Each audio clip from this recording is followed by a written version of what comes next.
We're spending a lot of time at work, a lot of time, right? Especially when you're working in tech, in consulting, in VC. If you are a high achiever, you're probably spending not only 40 hours per week in the office, you might be spending 50 or 60 hours per week in the office. And that is not all, right? Because so often we are also glued to our phones 24/7, not just Monday to Friday, not just 9 to 5 or 9 to 6, but 24/7. Also in the evenings, also during the weekends.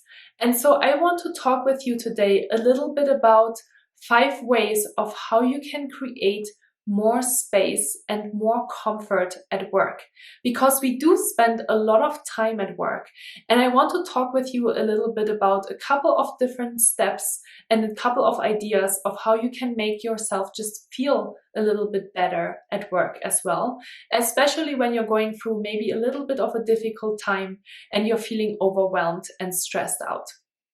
My name is Julia Arndt, and I'm a stress management trainer and personal development coach. And maybe this is the very first time you're watching one of my videos, so welcome. I do have a YouTube channel. It's called Julia Arndt, and I'm sharing weekly stress management hacks with you about how you can remain the high achiever and high performer that you are, with really powerful stress management techniques to integrate into your day-to-day life. Because my mission is it to help as many people as possible to learn the stress management skill and move from stressed to empowered. So if you're watching one of my videos for the very first time, please make sure to hit the subscribe button that is right underneath this video here. And the little bell is also really important, because if you hit that little bell, you receive a little notification on your YouTube account every time I'm posting new content. And I'm posting new content every Monday and every Friday. So let's jump into today's topic, where I want to talk about 5 ways of how you can create more space at work. And the very first, very important thing that I want to talk with you today about is how you can create more physical space. Because we're spending so much time in the office, but very rarely do we put a little bit of effort into how our workplace looks and making that part and that piece a little bit more comfortable for ourselves. So yes, I'm talking about picture frames of your family and friends, of your adventures. I'm talking about plants. I'm talking about maybe a nice light, a nice lamp that gives you a little bit more extra light or a homey feeling in order to be more comfortable at work. And this is really important, because so often we are expecting our employer to do all these things for us. Well, if my employer is not paying me a lamp, I'm not going to have a lamp, because then I don't want to spend those $15 or $20 or 15 to 20 euros in order to feel more comfortable at work. And isn't that already silly, just thinking about it and hearing me say that? Yes, it is. Because $15 to $20 or euros is not a lot of money for us at the end of the day, but it can make a big difference for us to feel a little bit more comfortable at work and create our own sacred space. Because we can get really easily distracted at work. And in order to feel a little bit more safe and a little bit more powerful as well, to have the space that you want in order to be the most productive self that you want to be, is to create a strong physical space, to not sit in a white, empty office and just stare at white walls. It is really beautiful to see a little bit of our adventures, to have an inspiration on a daily basis. It could even be that you're getting a really nice calendar that is filled with quotes, to have a little bit of a daily or maybe weekly inspiration. So I want you to start thinking about this, and I want you to think about what is one thing that you can do from a physical perspective in your workplace to feel a little bit more comfortable. Step number 2, when we're talking about creating space at work, is to make time for human connection. And I'm not talking about, colleagues that are walking by and that are distracting you, or people that are asking you for a 30-minute coffee chat because they want to get some information from you. I'm talking about spending time with people at work that you really value, that give you energy, that you really enjoy spending time with, and that every time you have spent 30 minutes or 45 minutes with this person, you feel recharged and empowered to go back to your workday. Because we don't make enough time for those. We do have all these distractions, like I said to you before, but we're not really making space for really powerful human connection. So I want you to start thinking about that. And I want you to maybe even check your calendar and think about who is somebody that really fills your heart and your soul and who you haven't seen in a really long time. And schedule some time with them and tell them, hey, I've just been thinking about you and you're always helping me level up and recharge my batteries, and I would love to catch up with you. This is step number 2. Step number 3, that is also extremely important when we are talking about creating space at work, is to speak your truth and be vulnerable also at work, which is sometimes a pretty difficult topic, even though I believe that in today's work culture, especially when we're talking about tech, when we're talking about consulting, we are understanding that we are all human beings and that we all have different needs. One person might need to go to the gym in the morning, another one wants to finish early to be with their kids, another one needs to have a 30-minute nap during lunch break, and that's totally okay because we are all individual human beings and we all need different things.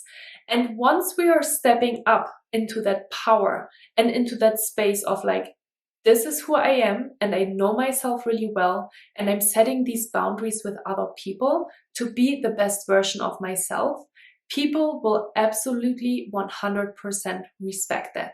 It is obviously always a question of how you're communicating these things, but I'm sure you're going to communicate this really well. So think about that as well. How can you bring more vulnerability and boundary setting into your day-to-day work? And I do have a video as well about boundary setting, which I'm going to link up here in the video as well. So make sure to check out that video as well.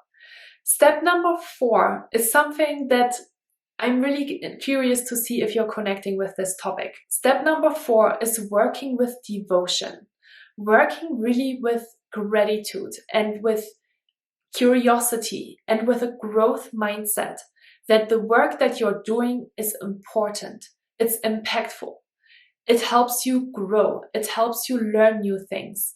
And very often we are looking at the negative things, especially when it comes to work.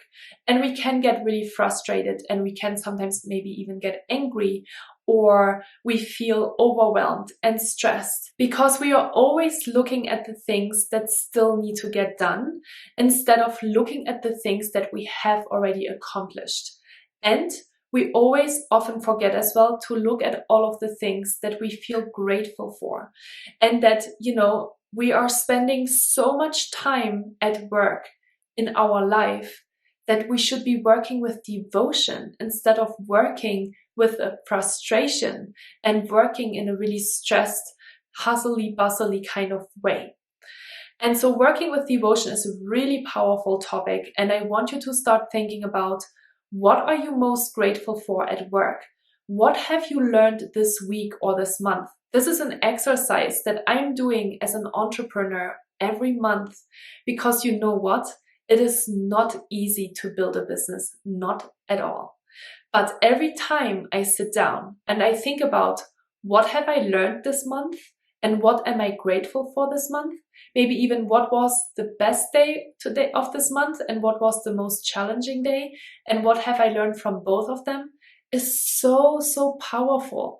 And every time I do start writing these things down, I'm like, wow, I'm like blown away. And I love it because I realize how much I'm learning and how much I'm growing as a person. Something that we are not very often looking back at. We are always looking into the future and all of the things that we still want to get accomplished and that maybe are not the way that we want them to be, instead of taking a step back and being like, wow, look at all of these things that I have accomplished and that I have learned and that have helped me grow as a person.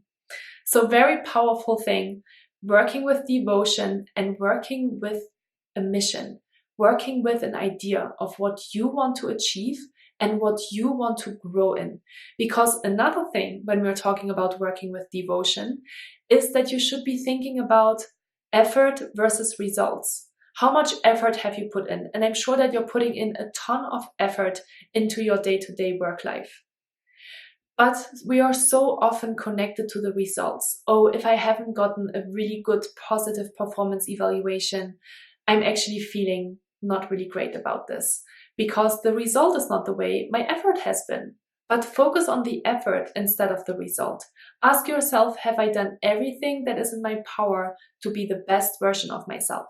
And if you answer this question with a yes, which I'm sure 90% of the time you will answer with a yes, then sit back and be happy about that instead of being frustrated about a result, because sometimes results are out of our control.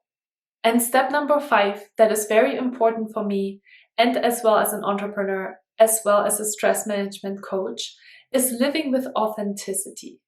I think living with authenticity and living the way that you really believe is the best way to do is so, so important, because we are all role models. We are all showing up to our colleagues, to our managers, to our stakeholders and clients, but of course also to our friends, to our family members. And if we're showing up with authenticity, if we're starting to set boundaries, and when we are more clear on who we want to be, then this is really transported out into the world and it will come back. Because no matter if you realize it or not, you are a role model for somebody. And so it's important to stand into that power and to take that responsibility and to be a beautiful example of how people can live their lives. And what is really important about that as well is that we have to reduce our distractions, especially when it comes to work and creating space at work. It is important to be authentic and to remove distractions. Put your phone away. Be really present for the task at hand. And then have regular breaks to check your phone. So this is all I wanted to share with you today. 5 steps in order to create more space at work. Step number 1 is to think about the physical space and create a little bit more comfort in your own workplace. Step number 2 is making time for human connection. Step number 3 is setting boundaries and be vulnerable. Step number 4 is working with devotion. And step number 5 is being authentic. So that is all I wanted to share with you today. If this video was helpful for you, I would really appreciate it if you would give it a thumbs up and leave a comment. And if you know anyone that could benefit from the information that I just shared with you today, please make sure to share this video with them. Thank you so much for watching this video today. Talk to you soon, Julia.